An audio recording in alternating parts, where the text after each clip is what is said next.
that Kamala Harris is what a real 8 looks like. Holy fuck. What's good, you guys? So today we'll be doing something extremely dangerous, and you should proceed with caution. Or I should proceed with caution, but that doesn't really matter.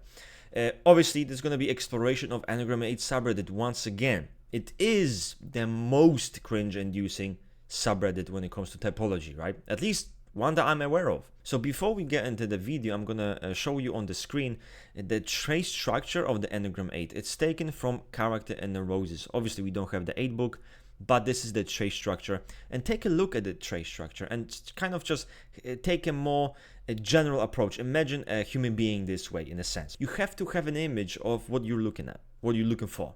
And why sometimes I will be looking at a person and be like, cosplayer, that's bullshit. You'll see that Chappell Roan is an Enneagram8. I don't know about you guys, but I don't know who Chappell Roan even is. She talked about it on her Call Her Daddy podcast. Well, sassy. Makes sense. She can be prickly. And the force of... and it's... holy f... I don't know who she is. And for that reason, I will not watch the video. Sir, I like you. What's the logic, you know? Nor will I comment on her type. Okay, that's solid, but I will say that prickly and force of nature is a terrible way to describe an 8. Those characteristics are not exclusive nor definitive to any type. This guy is spitting facts, right? Those characteristics are so dumb. Prickly, force of nature, I can name you like 15 types that are this way, that can be described this way. I'm so happy to hear this as a fellow 8. I don't know what the fuck. People have this weird thing where the 8s call themselves fellow 8s. You fellow 8, what do you think this is? A therapy session? I'm confused why you gave me this vibe. Of course they will say they're 8s because of how it's described by shallow definitions, which makes someone sound badass. In reality, neither of them are. This guy's on something, maybe he's right? The audacity to say that you know someone that you've never met before better than they know themselves. It's a typical brain-dead statement, you know? Let's take a look at the interview though. So, like, have you ever taken the Enneagram test? I have, and I cannot tell you what my fucking number is because I did it so long ago. I think I'm an 8. So, I don't know why she sounds like she's gonna cry. Like, we're 1 hour in. I don't know if I missed an important fucking segment or something. She sounds like she's about to cry. Are you gonna walk out on me? I'm an 8. No. That's rare. I remember taking it. Everyone thought I was gonna be a 2. What the fuck is a 2? And you're an 8? I'm an 8. That's iconic. Do you like me more now? I You're gonna say you love me. Yeah, we're both 8s. Okay, guys, challenge for you guys in the comment section. What do you think the girl on the left is? I believe you guys are very skilled, right? You are part of the Rusted Nation. I believe you can do better than the subreddit. Let's see. Can you guess her type? What does I that like mean? a 7. A 7 is someone who's like the enthusiast, like someone who's just like, woo, party, I just want to have a good time. Woo, party, I just want to have a good time. And the thing is, guys, we've been using Enneagram wrong all this time. We're like trying to make courses, we're trying to read character neurosis, like different fixations, defense mechanisms, high key psychological shit. Woo, we're f***ing enthusiasts, likes to have fun. That's all we need. Why are we doing all of this weird geeky shit? It's cringe. Just be like those celebrities, those people who are known. They know better. They can teach us. What's an 8 called? The challenger. I'm the challenger. That's me. Dude, that's me. What the f***? That's cool. That's why I'm like pointing at people on the red carpet. I'm like the challenger. Yeah. You are certainly a f***ing challenger. So we moved past that very painful thing to watch. Let's see what we have here. How to tune out bad situations and enjoy yourself when you're emotionally invested. I'm looking at likely several months where I have to go through tedious injustices, drudgery, and low-key psychological torture. Every day I'm going to be reminded of this painful situation I'm in. Ultimately, what I want is independence. That's the goal, 8's goal. Freedom from others, manipulations, and power over me. There's a bit more to it, but every person has this same desire. You know, if you think that, like, every person wants to have freedom from other people's manipulation and power over them. Every person. Anyone have a good ideas how to just get through it? Well, sir, you kind of answered your own question. This post is pointless at this point. I've thought about finding some video game or something to just really get into and lose myself in another world. I need to find a way to be happy that doesn't revolve around others who won't give me the holy grail that was stolen from me, that I'm trying to recover and that is rightfully mine. Guys, another thing in the comment section. This quote, what does that tell you? What does this tell you from Enneagram standpoint? This quote, right? I just want to feel happy, but I don't want it to depend on everyone else, other people who have stolen something from me, something that's rightfully mine, and I need to reclaim it. What does that sound like? There is a type that sounds exactly like this. It might be tough. So what are you gonna do? You're gonna like whine about it? You're gonna be like constantly every day feeling bad and crying and making posts about that? It doesn't make sense. If you're gonna be in that bad situation, as you said, you have to get through it. Low-key psychological torture. I mean, this sounds so dramatic. Advised by a friend I no longer trust, have issues with, as an 8-wing 9 female. Now guys, whenever you see on Reddit someone writing I'm 8-wing 9, I assure you 98% chance they're mistyped. It's weird. It's a weird pattern. And you know what's the psychology behind this? When they see the 9-wing, they think, oh, I'm an 8, but I'm the chill 8. I'm the reasonable 8. I only do things because I feel very, very provoked, and that's when I do things. It's this. There's a psychology behind this shit, guys, but it's not looking too good. But maybe I'm wrong. I didn't read the rest, but maybe I'm fucking wrong. Let's see. And for the longest time, I realized I would do anything to be liked and considered a friend. Anything, in caps lock. Yes, you heard this right. Anything. Let that sink in. Anything. It felt inauthentic and fake and weird, but I did it because I just wanted friends and to be a friend to someone. It's over. Pack your bags. We found the cosplayer number 4. As I predicted. The 9-wing sold it for me too. The 8 is someone who is described by Naran who is incredibly self-sufficient. They have almost extreme fixation on self-sufficiency, not really relying on others, or even the things even like I want to be liked by people. I'm gonna fake who I am so others accept me. I'll do anything just to have a friend. This is emotionality, and this is like a very deep this is an emotional need, emotional desire, very, very blatant one, right?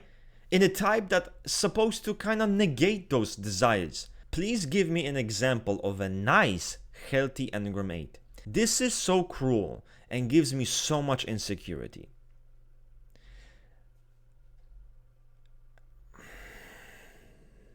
Everything he's a 3. Have you heard this man talk? He doesn't give a fuck about his image. This guy's right, yeah. He's not, lol.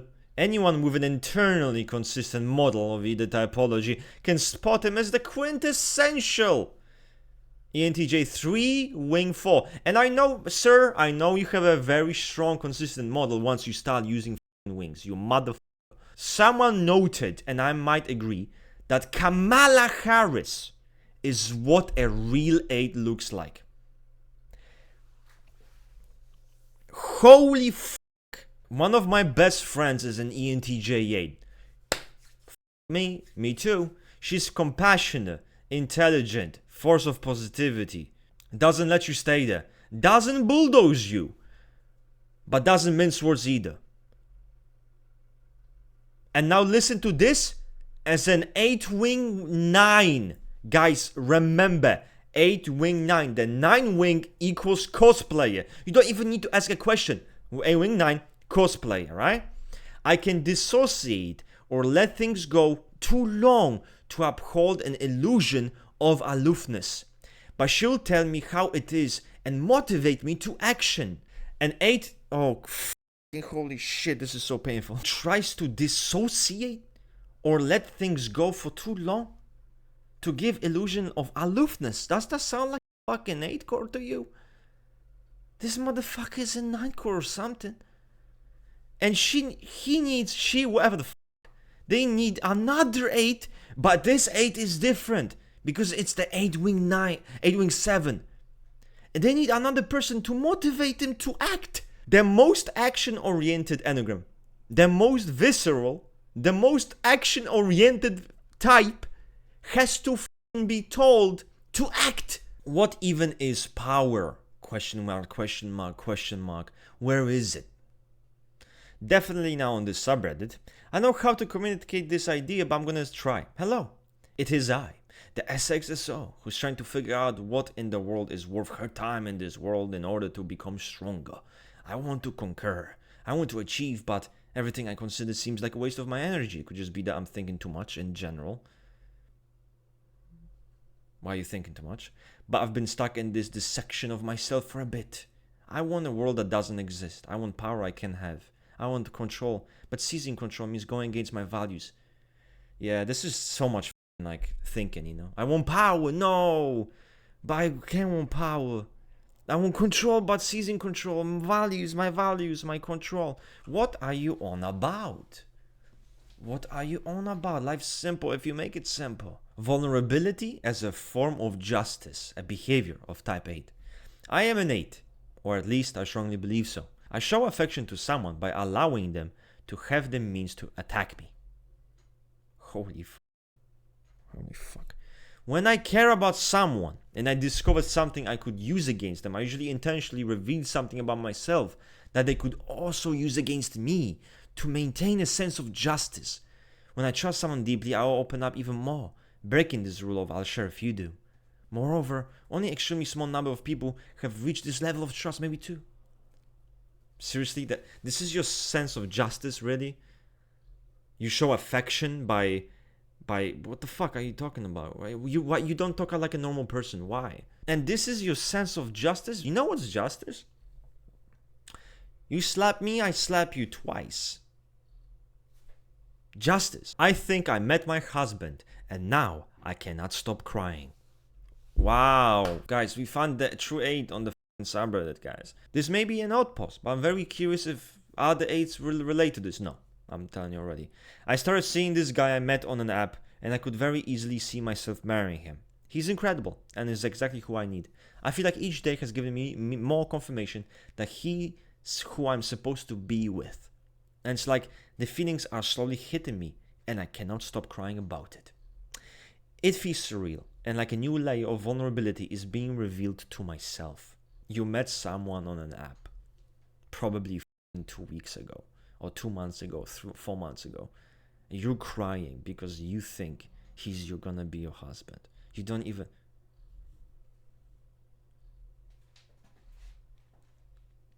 You're crying, and this apparently evoked such vulnerability in you that you're fucking crying because a guy you met on an app, you're not even with him. Or something. A new layer of vulnerability is being revealed to myself. Stop the bullshit. You've been vulnerable since you were born. What you mean? A new layer of vulnerability. What's up with those people on this subreddit, guys? Can someone explain it to me? Oh, I've never been vulnerable in my life, but let me cry on subreddit. Let me weep. And let me tell you about all of the things that made me feel so bad. Those little things that made me feel so bad. Why are you talking about new layer of vulnerability? Unhealthy 8 behaviors, the real life version. 8s become abusive tyrants at low spiritual levels. I've been there, most of it years ago. Not as extreme as it could have been. I had myself back. I did face consequences for it and I've reformed myself. Congratulations, man. I respect that. Our awareness of our potential for sadism and power obsession is essential to this fixation. Its manifestations vary by individual. Blah, blah, blah, blah, blah. I'm certain that I disagree that 8s become abusive tyrants. It's such a blanket statement. I and many 8s, you're not a 8. Just why you... I already know you ain't, because you're gonna start yapping about something that's stupid, that's not even true at all. None of it is gonna make any sense. It's gonna contradict the source. This isn't abusive. It's isolated, closed off, and withdrawn. Yeah. So when you become unhealthy 8, which by the way Naranjo related to antisocial personality, you just withdraw because you're a goody two-shoes. Look at yourself. You are a goody two-shoes. Not only stupid, but a huge misinformation. And you're not helping anyone else who might be the type who's trying to find their true type. When I'm unhealthy, I stop reaching out to my friends and family. I'm insular. I develop a fixation on food and drinks for dopamine boost. In general, I'm lethargic. My mood is nothing. I feel nothing. It's an ego death. Another cosplayer added to the counter. This is a 9 core. Why is this so simple? I have an overabundance of empathy. I couldn't be a sadist. I think you're projecting a bit.